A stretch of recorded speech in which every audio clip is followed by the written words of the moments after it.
নমস্কার বন্ধুরা, আমার আরেকটা নতুন ভিডিওতে আপনাদের সবাইকে স্বাগত। আর একটা নতুন রেসিপি নিয়ে আজ আপনাদের সামনে চলে এসেছি।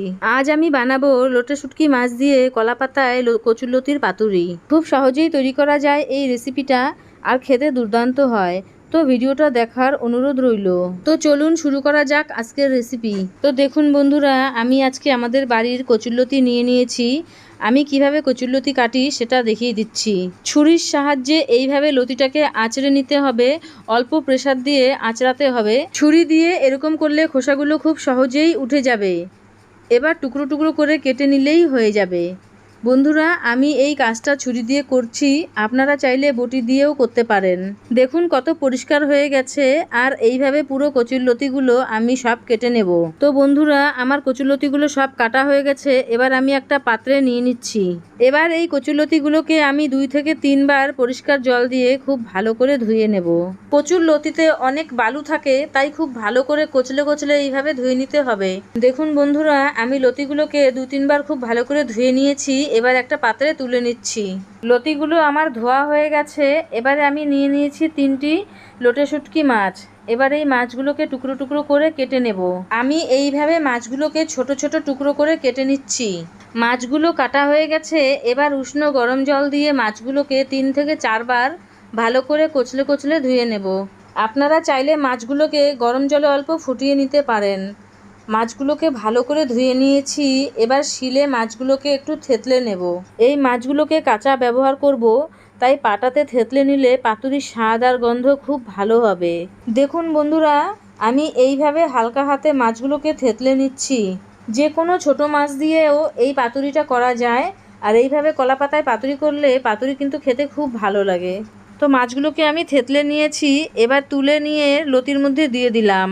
এবারে পাতুরির জন্য মশলা বাটতে হবে, তাই জন্য নিয়ে নিলাম 4-5টা শুকনো লঙ্কা। এরপর দিয়ে দিচ্ছি 6-7টা রসুনের কোয়া, আর দিয়ে দিলাম 1 চামচ জিরা। এরপরে দিলাম 2 টুকরো আদা। এবার মশলাটাকে খুব ভালো করে বেটে নেব। এই মশলা বাটার উপরেই কিন্তু যে কোনো তরকারির স্বাদ নির্ভর করে। আপনারা মিক্সার মেশিনেও মশলাটা বেটে নিতে পারেন। তো বন্ধুরা দেখুন, আমার মশলাটা বাটা হয়ে গেছে। আর কতটা মিহি করে মশলাটা আমি বেটে নিয়েছি।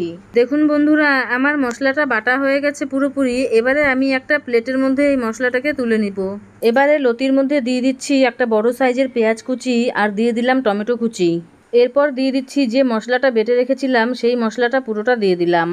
দিয়ে দিচ্ছি পরিমাণ মতন লবণ আর 1 চামচ হলুদের গুঁড়ো। এবার দিয়ে দিচ্ছি 4-5টা চেরা কাঁচা লঙ্কা, আর সবশেষে দিয়ে দিলাম সরষের তেল। এবার হাতের সাহায্যে খুব ভালো করে সবগুলো উপকরণকে চটকে চটকে মেখে নিতে হবে। মাখা যত ভালো হবে, পাতুরির স্বাদটাও কিন্তু ততটাই বেশি ভালো হবে। বন্ধুরা, আমি কাজটা করতে থাকি, আর আপনারা এই সময় কমেন্টে জানিয়ে যাবেন যে কে কোথা থেকে আমার ভিডিও দেখছেন। লতিগুলো মাখতে মাখতে অনেকটাই নরম হয়ে এসেছে। এখন আমি এগুলোকে কলাপাতায় সাজিয়ে দেব। কলাপাতাগুলোকে আমি জল দিয়ে ধুয়ে নিয়েছিলাম। এখন একটা একটা করে থালার উপরে সাজিয়ে এর উপরে একটু সরষের তেল দিয়ে ভালো করে মাখিয়ে নেব।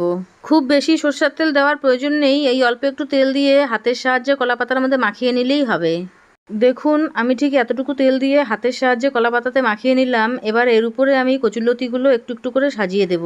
কচুরলতিগুলোকে কলাপাতার উপরে ভালো করে বসিয়ে দিয়েছি। এবার উপর থেকে একটু ধনেপাতা কুচি দিয়ে দিলাম, আর দিয়ে দিলাম 3টে কাঁচা লঙ্কা। এবারে আমি উনুনে একটা কড়াই বসিয়ে দিয়েছি, আর কড়াইটা খুব ভালো করে গরম হয়ে গেলে দিয়ে দিচ্ছি অল্প সরষের তেল। পাতুরি করার সময় কড়াইতে অল্প সরষের তেল দিলে পাতুরির একেবারে নিচের পাতাটা বেশি পুড়ে যায় না। এবার আমি পাতুরিটা এইভাবে কড়াইতে বসিয়ে দিচ্ছি, আর একটা ঢাকা দিয়ে 30 মিনিটের মতন মিডিয়াম আঁচে রান্না করে নেব। এই সময় উনুনের আঁচটা বেশি বাড়ানো যাবে না, আবার একেবারে কমানোও যাবে না। 30 মিনিট পর ঢাকাটা খুলে নিলাম, আর খুন্তির সাহায্যে দেখে নিচ্ছি নিচের দিকটা কতটা হয়েছে। পাতুরির একটা পাশ হয়ে গেছে। এবার এটাকে আমি একটা পাত্রে নামিয়ে নিচ্ছি। এবার পাতুরির উপরের দিকটা ভাজার জন্য আরেকটা কলাপাতাকে রেডি করে নিতে হবে। তাই জন্য আমি আরেকটা পাতার মধ্যে অল্প সরষের তেল দিয়ে হাতের সাহায্যে আবারও মাখিয়ে নিচ্ছি। প্রথমে যেভাবে আমি কলাপাতায় তেল মাখিয়ে নিয়েছিলাম, ঠিক একইভাবে এ পাতাটাকেও আমি মাখিয়ে নিলাম। এবার পাতুরিটাকে আমি উল্টে নিয়ে নিচের দিকটা উপরে করে দেব। এবার দেখুন আমি কিভাবে পাতুরিটাকে উল্টে দিচ্ছি। ঠিক এইভাবে 2 হাতের সাহায্যে ধরে নিয়ে উল্টে দিলেই উপরের দিকটা নিচে চলে যাবে। এবার আমি আবারও কড়াইতে পাতুরিটাকে বসিয়ে দিয়ে আরও কিছুক্ষণ লো আঁচে রান্না করে নেব। আরেকবার ঢাকা দিয়ে দিলাম। 10 থেকে 15 মিনিট লো আঁচে বসিয়ে রেখে দেব পুরো রান্নাটা হবার জন্য।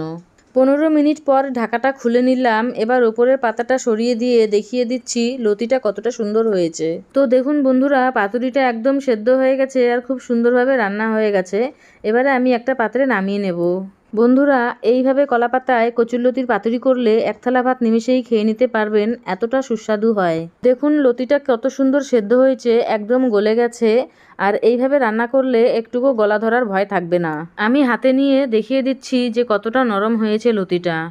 তো বন্ধুরা, এইভাবে আপনারা বাড়িতে বানিয়ে খাবেন আর ভালো লাগলে আমাকে কমেন্ট বক্সে কমেন্ট করে জানাবেন।